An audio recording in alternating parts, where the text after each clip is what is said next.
So here are the 10 rules. The first rule is you have to hit first. You have to walk toward the fire.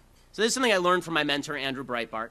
The idea is that you can't avoid the battle. You can try and be nice. You can try and run away from the battle. But the reality is that you are going to become a centerpiece. If you decide to go into politics at all, even to discuss it, you are going to be the focal point in a battle. So just walk toward the fire. Embrace it. It's fun. Believe it or not, it's fun. It actually is. Even though, there's the occasional death threat, and by occasional I mean constant, but it actually is a lot of fun to do this. I have a lot of fun doing it. And if you're not having fun doing it, you're not doing it right. Right? And you can tell, by the way, with political candidates, the ones who have fun on the campaign trail tend to be the ones who are successful. People like to watch people who are having fun engaging in the battle. This is the happy warrior kind of idea. Walk toward the fire, embrace it. It's going to get ugly, but that's okay because you know how to punch. Okay, the second rule is you need to frame your opponent. So as I mentioned, the chief tactic of the left is that you're not a good person, right? It's unearned moral superiority. Leftists don't do anything for the world, okay? Leftism doesn't do anything for the world. Leftism is a philosophy of stealing and taking and voting for people to put a gun to somebody else's head to take crap from you for their own personal betterment, right? That's what leftism is. Socialism is the most selfish philosophy in human history. It's the basic notion that I'm breathing and therefore you owe me crap, okay?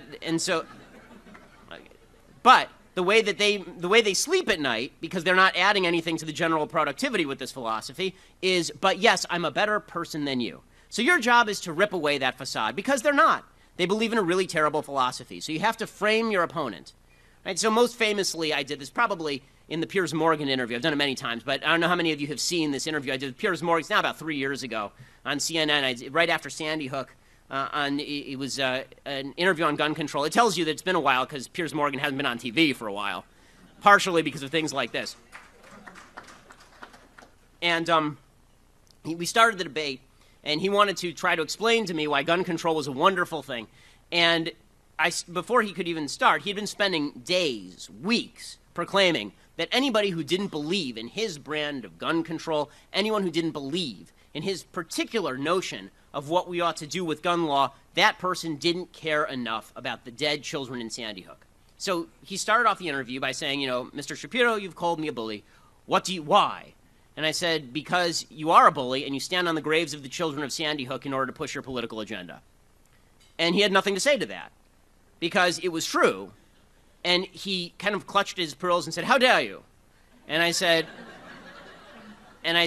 right, but I watch your show. It's true. And he said, again, how dare you? And I said, again, I watch your show. It's true. By framing my opponent, he could no longer put himself in this higher moral category. There was no way for him to portray himself as the figure on the rock preaching the gospel to people. He couldn't do that anymore. I had taken that away from him. The high moral ground no longer belonged to him. And you have to do this with folks on the left. You can't accept their premise. You have to frame your opponent. This is because, unfortunately, people on the right, we like to argue in terms of policies and in terms of information. Folks on the left like to argue in terms of character. Right? Folks on the left love this. This is why Hillary Clinton's entire argument against people on the right is that they're terrible human beings who want to hurt folks. Right? This is Hillary's argument. This is Bernie Sanders' argument. Right? Bernie Sanders has no intelligible argument. I'm not even sure he speaks an intelligible language. But what he does say is that everybody who opposes him is a bad person who doesn't care about the poor enough, while playing the air bongos. If you were debating Bernie Sanders, for example, the first thing that you would say to Bernie Sanders is, Bernie, you like to sit on your high horse and talk about how much people ought to give, what is their fair share. Why is it that you honeymooned in the USSR while it was literally shipping people off to gulags and then killing them? Why is it that you were so okay with the Sandinistas in Nicaragua and you actually made Burlington, Vermont, a sister city to the capital of Nicaragua, in the middle of a time when leftist tyrants were murdering people in the streets? Why is that okay with you? What's wrong with you as a human being? Put him on the defense. You have to frame him as a person, right? Because now he knows. He's on notice. It's mutually assured destruction. If he's going to bring a character attack, you're going to bring a character attack, and yours is based on fact while his isn't. So you have to frame your opponent. Rule number 3, you have to frame the debate. So what the left likes to do is argue the debate in their terms. And they have all sorts of tricks for this. So, for example, on same-sex marriage, the way they frame the debate is always, why do you want to stop two people who love each other from marrying each other? This is always the way that they discuss this issue, right? That's always the question. And the answer to that isn't, well, I do want to stop those people from marrying each other. The answer is, why do you think a child does not deserve a mother and a father? Right? You have to change the terms of the debate, because they're actually two separate questions. And the second one is significantly more important, because personally, I don't care about what two people want to do with their lives. That's their problem. I may think it's sinful, but welcome to America, where I can think something's a sin and you don't have to agree. The problem that I have is when you're suggesting that government ought to value certain relationships above others when those relationships are specifically about the bearing and rearing of children.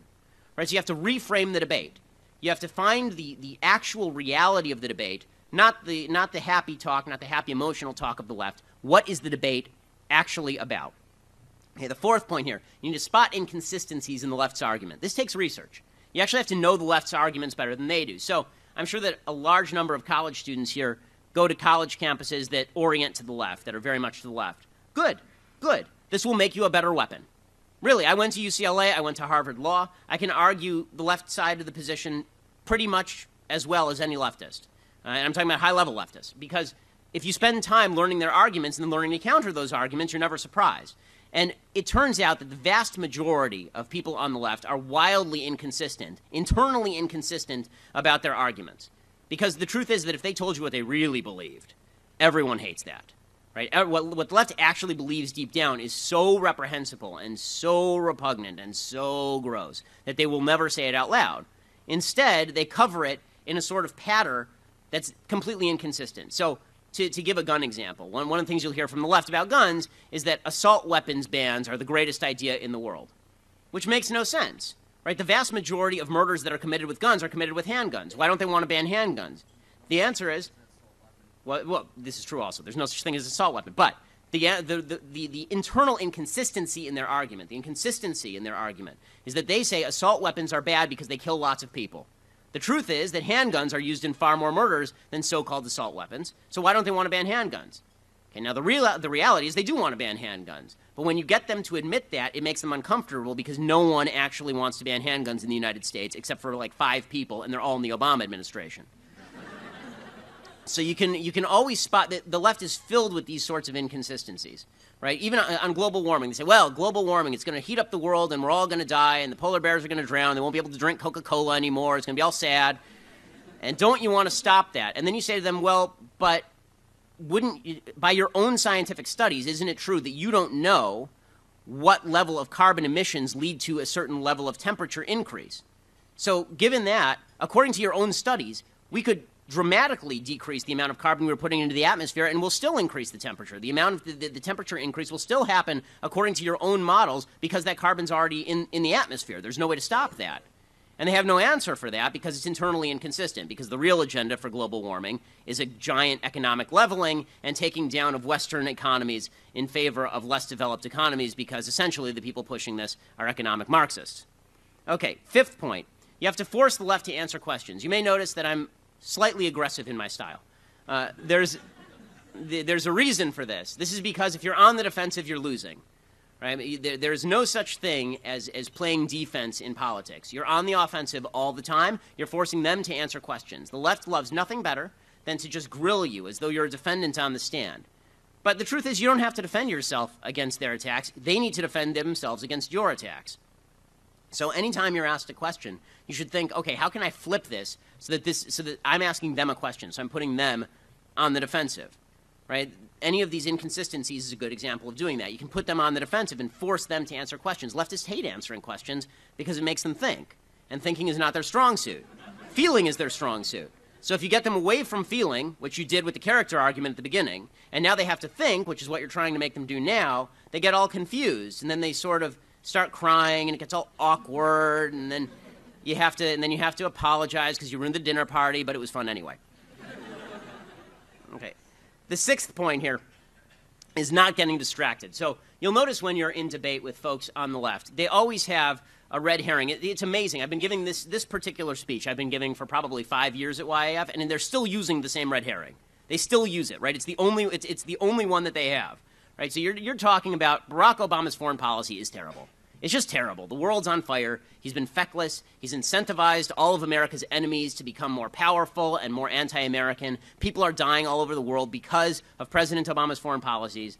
And the first thing they do is they they scream in agony, and their head swivels full 360 degrees, and they vomit in all directions, and then they shout, Bush, right? Like Linda Blair from The Exorcist, which is a reference that your parents will get, but you may not. So like Linda Blair from The Exorcist. So in any case, the proper answer is don't get distracted by George W. Bush, okay? First of all, he's not that distracting. Second of all, George W. Bush is not relevant to this conversation. Okay, he's not. What does it matter what George W. Bush did in 2003 in Iraq? What matters is what you're doing right now, right? We're not talking about that. If you want to debate Iraq, we can also debate whether it would have been better if Woodrow Wilson had stuck with his Russian intervention in 1919 instead of allowing the Russian Reds to beat the Russian Whites. I mean, if we're going to do a historical debate, let's go all the way back to the beginning. Let's do this thing, right? Let's talk about John C. Calhoun, right? Let's talk about Millard Fillmore. Let's go all the way back, right? Let's talk about the Federalists and the Anti-Federalists. Hell, let's go back to Adam and Eve. I mean, that was a big debate, wasn't it? Let's take this sucker all the way back to the top. The proper answer to Bush is Woodrow Wilson, right? Next time somebody says Bush, you just say Woodrow Wilson or James Garfield. Pick a random president and just say it back to them because that's about as relevant. It's not relevant. You don't have to follow them down their imaginary, silly rabbit holes. Okay, 7th point. If you don't know something, you need to admit it right off the bat. So this is where more people get caught in debate than any place else. If Donald Trump were a normal candidate, he'd get caught on this all the time. Right, because Donald Trump literally knows nothing. He knows 0 things. The number of things he knows has actually started to decrease into the negatives. Right, he's making up things that he doesn't know now. So one of the gaffes that Donald Trump had, he was being interviewed by Hugh Hewitt, and Hugh Hewitt asked him about the nuclear triad. Right, and Donald Trump didn't know what the nuclear triad was. Okay, fair enough. Just say, look, Hugh, I'm not an expert on the nuclear triad. Maybe I'll make you my defense secretary. Right? That would actually be a decent answer. Right? Or, I don't know the answer to your question. I want to research it and get back to you later. That's okay. What you probably shouldn't do is do the things that Trump does, which, by the way, are not going to fly in a general election. Things like where Donald Trump is asked about the Al-Quds Force, and he says, oh, the Kurds. And then he says that he misheard. Right? He just makes things up on the fly. Or he's asked in the last debate about H-1B visas, and he just shifts his position 180 degrees because he doesn't even know his own position because he can't read. So the point here being, you don't have to pretend to know things that you don't, because that's the easiest way to get in trouble in a debate. Because usually the left, they don't know many facts, but they usually know like one, and it doesn't have anything to do with anything usually. You know, you're talking about something, and they say, well, did you know that the air speed of a swallow in flight, right? And you're supposed to come back with something, and it's like, no, I'll check that out, I guess. I mean, okay, you know. Let me do some research and get back to you is actually a fair answer in debate. You're allowed to say it. You don't have to be the person who knows everything. Nobody knows everything. I'm close, but nobody knows everything. Okay, 8th point, you don't have to get sucked in by the paradigm. So it turns out that you're arguing your own beliefs and your own positions. That means you don't have to defend anybody else's beliefs and positions if you don't believe them. This is actually, I think, a great danger in American politics, is that people feel the necessity to defend positions they don't like and don't hold just because it's our guy. So, for example, everybody likes Ronald Reagan. Ronald Reagan's great. Okay, we're all agreed, right? Ronald Reagan's terrific. Okay. Ronald Reagan did stuff that was not great. Ronald Reagan, for example, passed amnesty, right? Not a great thing. Thing we all agree at this point, not a wonderful thing. Ronald Reagan was working with a Congress that raised spending. Not a wonderful thing. Ronald Reagan acknowledged he made mistakes. Ronald Reagan, when he was running for president, acknowledged the biggest mistake he made was in this state when he made abortion more available. Right? People make mistakes. That's okay. And you're allowed to say, I disagree with that position. You're allowed to say, you know what, that's just not something. We can argue this, but honestly, it's not a position I hold passionately. You don't have to be sucked in by the paradigm. So if somebody says to you, well, you know, that's not what Bush says. Okay, so what? If you don't agree with Bush, you don't agree with Bush. He's not God, right? There's only one of them. So there's no reason why you have to follow or idolize a politician to the extent that you're going to shift your own positions based on idolatry of a politician. 9th point. It's actually kind of fun once in a while to let the other side have meaningless victories. This makes you look moderate, which is the left's favorite thing.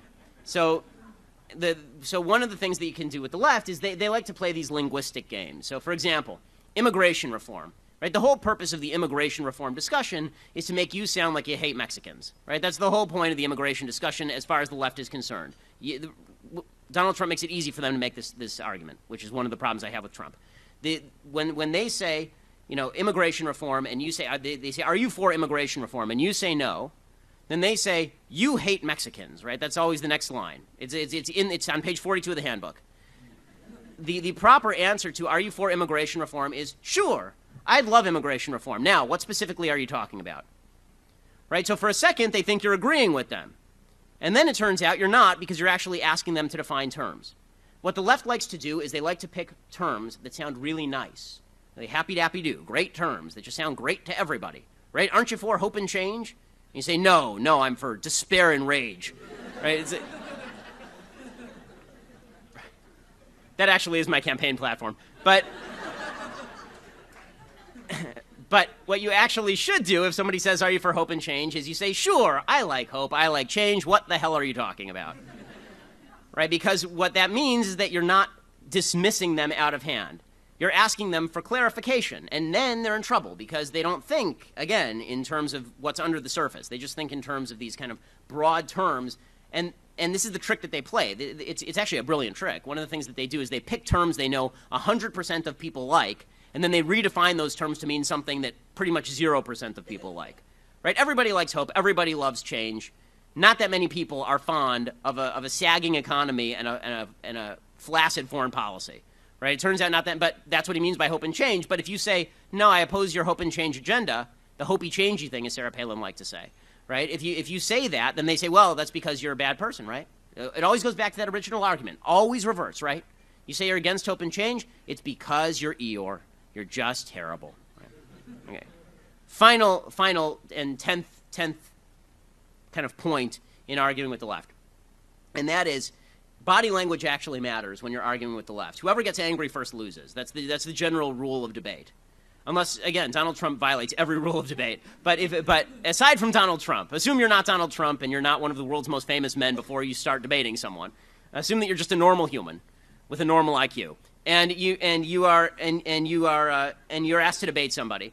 Well, then you should utilize good body language. So the Democrats are great at this, actually. They actually train in body language. Obama did, Clinton did. They had people who actually taught them specific body language moves. So Clinton, who's probably even better than Obama at body language, Clinton was very famous for doing this motion with his hand, right? When he's driving home a point, it's this, the elevator button push, right?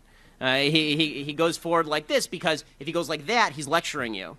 And if he goes like this, he's a fascist. But if he goes like this, right, then he's just gently prodding you. He's gently encouraging you. Like, seriously, these things actually matter, right? If I'm smiling when I make this speech, this is a very different speech than if I'm raging at you, right? These things make a difference. Body language, imagery, these things matter, right? In 2008, some of you, I think, are old enough to remember 2008. In 2008, if you can recall the conventions, Barack Obama descended from the clouds, a la Leni Riefenstahl, onto a stage with Greek pantheons behind him, and the trumpets blared, and Zeus crowned him king god, and it was amazing, in front of 60,000 people, and it was just unbelievable. And then John McCain toddled onto a stage, holding a microphone between his hands, and he has physical infirmities because of his time being tortured, because he's an American hero. He's not a community organizer who's never done anything. And so he toddles, but for whatever reason, he toddles onto the stage, and he looks like John McCain, right? There's no way to change that. He looks like John McCain. And he proceeds to stand in front of a podium like this, and then behind him, they've put a lime green screen. Not like a green screen, right? Not like you and I would think of a green screen because we're technologically savvy, like a green screen where they're going to put some cool animation behind him with like a flowing American flag or a waterfall or a bald eagle or something. No, it's just a lime green screen, like they're making a pornography in San Fernando Valley. And then he proceeds to speak, and nobody hears a word he says because the imagery matters. There's a difference between the God King being crowned and a little old man speaking in somebody's basement.